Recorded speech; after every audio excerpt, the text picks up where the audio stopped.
Today, let's talk about the booming pre-owned car business in India. It's a market that's shifted from shady back alley deals to certified pre-owned vehicles that promise quality and reliability. With more Indians looking for cost-effective ways to drive their dream cars, the demand for pre-owned vehicles is skyrocketing. But here's the big question. Are established dealerships doing enough to capture this market? Some have stepped up their game, offering certified pre-owned programs, detailed vehicle histories, and even warranties. However, many still lag behind, missing out on the trust and transparency that customers crave.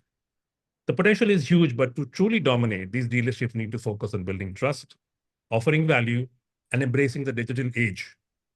It's not just about selling cars, it's about creating an experience that assures buyers they're making a smart, safe investment.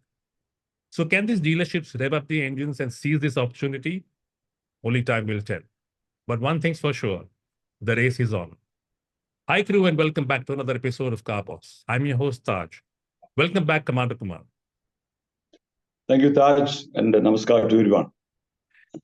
So, Commander, globally, pre-owned cars are an important revenue source and is an integral part of the auto retail model. Does the same concept apply in the Indian automotive industry? I think you've given a very good preview of the subject that we are going to speak about. If you look at the Indian context, a formal, organized pre-owned car business model was not present till about the early part of this century. That means about 2003 or 4, when Maruti started their pre-owned car business, they call it the True Value brand. That was the beginning of an organized market, organized business that came into being. The reason as to why this pre-owned car business was not there in the Indian scenario was post-independence, we had, I think, 3 new car manufacturers in the country. Their production were very, very minimal. They were not able to meet the market requirements. In fact, those days, if you wanted to get a new car, you had to book and wait for 5 years and more. So in that kind of situation, people were not selling their cars, their own existing cars. So whatever was there in terms of sales of pre-owned cars were customer to customer, C to C, and through some of the local garages, and also through some independent agents or brokers or whatever. That was a scenario till the time Maruti came. Now Maruti created this platform basically to facilitate current car owners to sell their cars and buy a new car. That was the platform they wanted.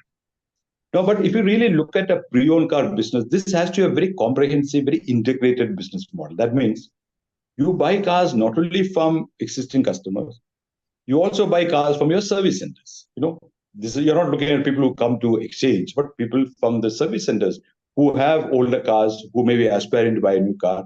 You need to encourage them to part with their existing cars. So sourcing not only from exchange cars at the showroom, but also the service centers. Plus in the open market. So you procure from all these sources. You go to refurbish these cars, do whatever you want to make it look better, and then sell this car. That becomes a complete business model.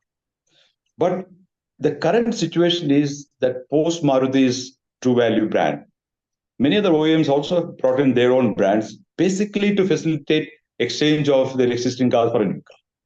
Now, what prevails today in the market is, like you very correctly mentioned, except for a few dealers who have a very composite, very working and very efficient model, most of the other dealers are only buying cars or creating a platform to exchange their cars. And in many cases, they're not even buying those cars. They probably have an agent backing them up, buying these cars and giving a commission to the dealerships. There is no real purchase, refurbishment, and selling these cars as a total business package. So this is how it is currently exists. Very few dealers all over India who have a very integrated model. Now, the reason as to why this is happening is there's a lot of apprehension, there's a lot of doubt on how this business can run, because many people feel that this is a very, very dangerous business in the sense that you can lose money. It is very risky, and very truly so, because there are many dealers who probably got into this and burned their fingers. simply because of the fact that they didn't really start this business in a very professional manner. Yeah. With the result, they burnt the fingers. No, but I think that's not a reason for not getting into the business, because if you really look at this business, it is very profitable if you run it well. It is also can hedge you against, if there is a drop in the sales of new cars. The pre-owned car business can be a hedge against this falling new car sales, and it happened during the COVID time when the new car sales dropped because of part shortage, etc. And people wanted to buy cars. A lot of them went towards pre-owned cars, and there was a huge surging demand during those periods. And the dealers who are into this business of integrated, full-blown business, 360 degrees, they benefited a lot. So there is a huge amount of potential available, which dealerships are not making use of. And this is where I think we need to look at why this is happening and what can be done to correct it.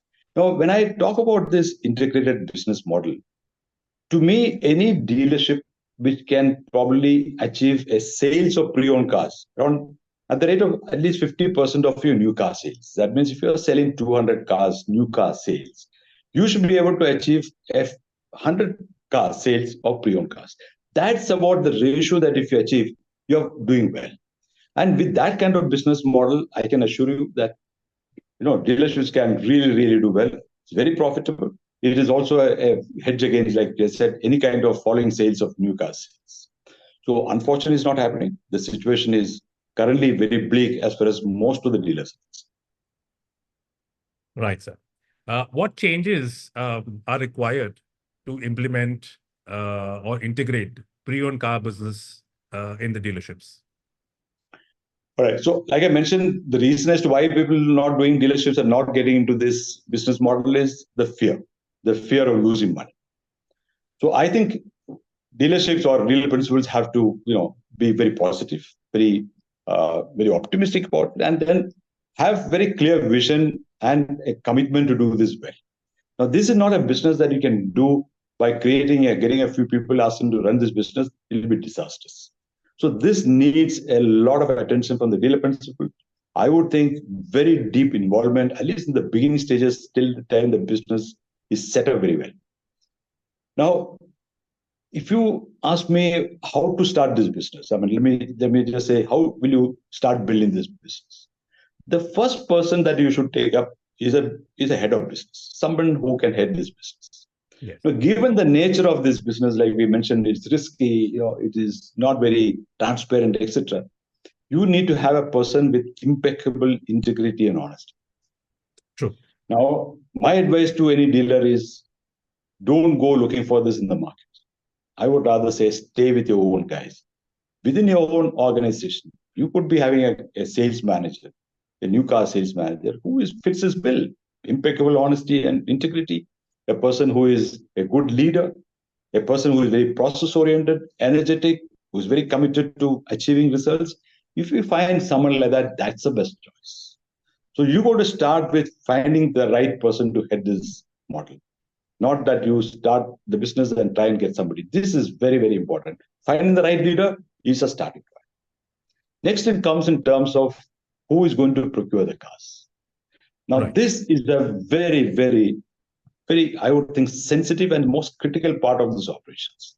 Because many times, why dealerships have got into problem with pre-owned car businesses, you start procuring a lot of cars at very exorbitant prices, and then you're not able to sell them with a margin. And with the result, they land up in huge inventories and waiting to find the right price, where you still want to make money. This is where they're pushed into a corner where you have a huge inventory, which you're not finally able to sell, and then you sell it at a loss. Right. So procurement is a very, very critical function. Now, I don't think that you will have people within the organization who can do this job, but you need to find someone from the industry. Now, this has to be done very judiciously. Find a person, and I would think when you start the business, don't look at too many people. Find 2 people from the industry who have got a good track record of doing things in a transparent manner. This is where your business head should be able to identify. Take 2 people. Don't take more than that. And don't take people with too much of experience. Go for people about 2 years of experience who would still be having that kind of energy levels to do better. Take two people to start. Now, these are the people who can, as evaluate the cars when they come to the showroom or something available in the market. But you also need to start procurement from your service centers. Now, the right people for procurement of cars at the service centers are the service advisors. There will be some service advisors who have an inkling or who have an interest to get into this business, and you're offering better salaries, better incentives. Why I look at service advisors is, one is their soft skills are very good. They know the customers.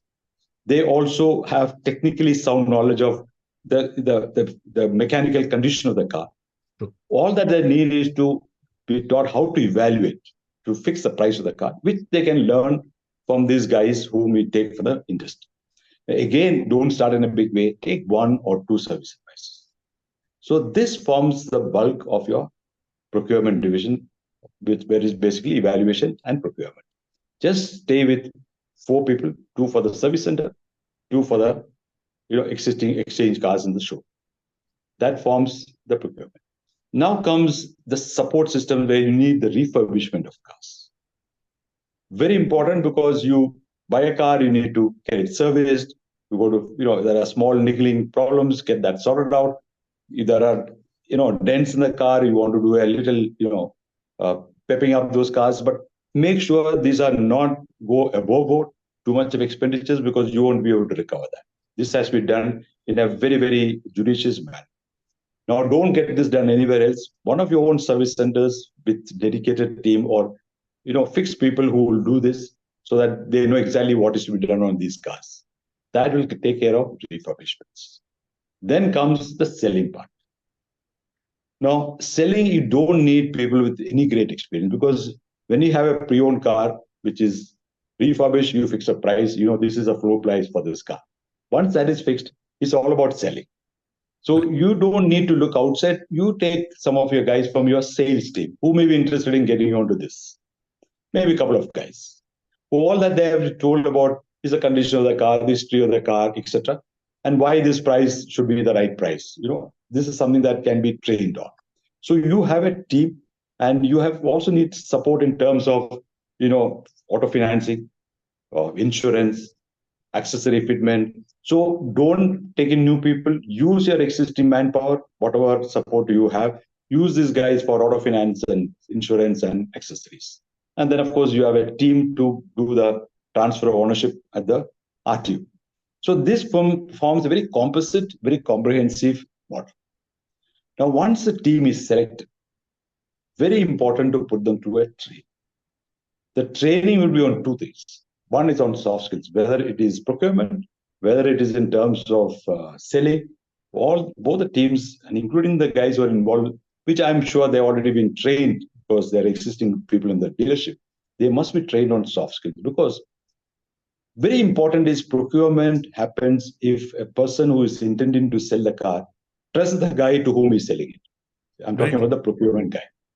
Right. If the procurement guy doesn't come across as as transparent, as someone who can trustworthy, people will hesitate to sell. They will think that I've been taken for a ride. I don't want to sell to this guy. Very, very important how soft skills plays a very crucial part in able to procure a car. So soft skills must be taught in a way that people can connect with customers. Customers start to trust. That is very, very important. That is one part of the training. The other part of the training is in terms of processes. Now, fortunately, I think all OEMs have laid out the processes. Now, these processes have to be very, very rigidly followed, because huge amount of malpractices happens. When you buy a car, you don't set the documents correctly, then you have bought the car, then you don't have the documents to transfer it to somebody else. There are a host of problems that happens. So the processes have to be taught, trained to people, and there must be no deviation from this process. That if you want to add something more to make it more rigid, more robust, go ahead and do that. But please, this is something that you cannot digress from. So the processes, training on skills, training on process. Once this is done, you are ready to roll out your team, your business. Now, a few fundamentals have to be kept in mind. First, the dealer principal, like I mentioned earlier, must be involved. He cannot let it be left only to the business head.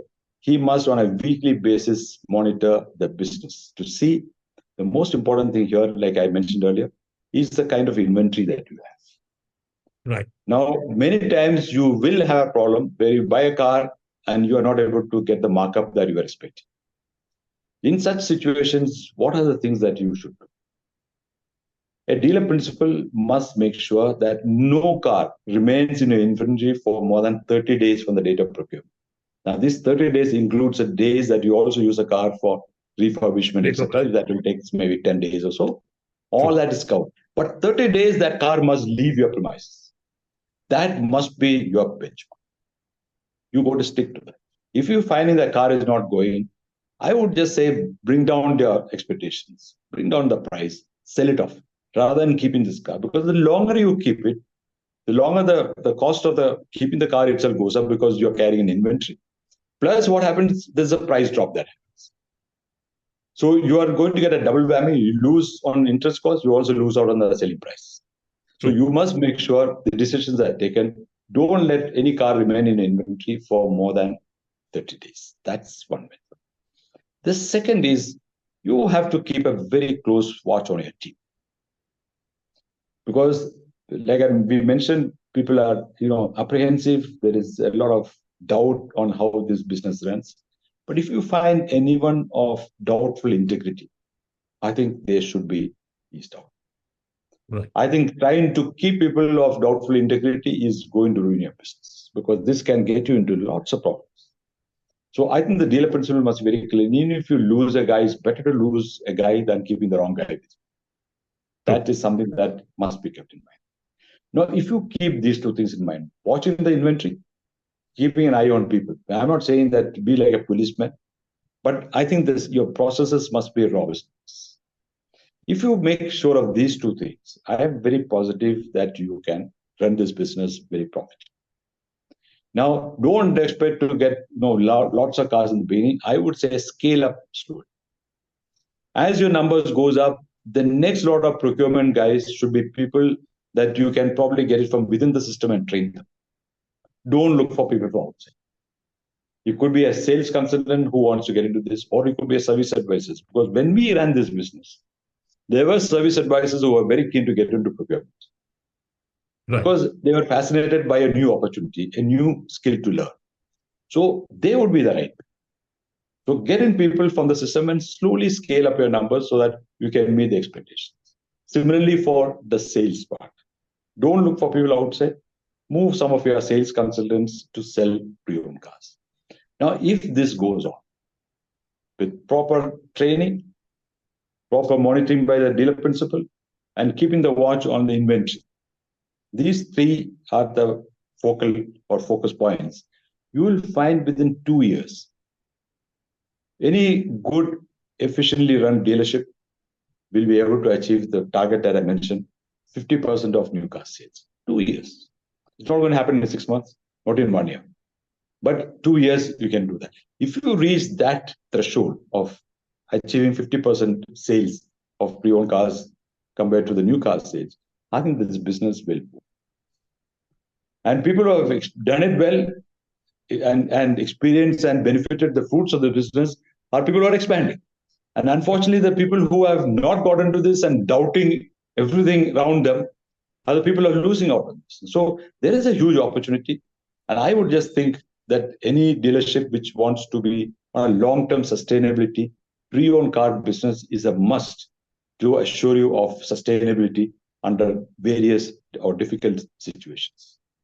So I don't think it's difficult. It's just about a passion and just about a focus and just about a confidence and belief in yourself that you can run this business well. Thank you, Commander. That's the way to go, everybody. Thank you for joining us today. Like, share, subscribe. See you in the next one. Thank you. Namaskar.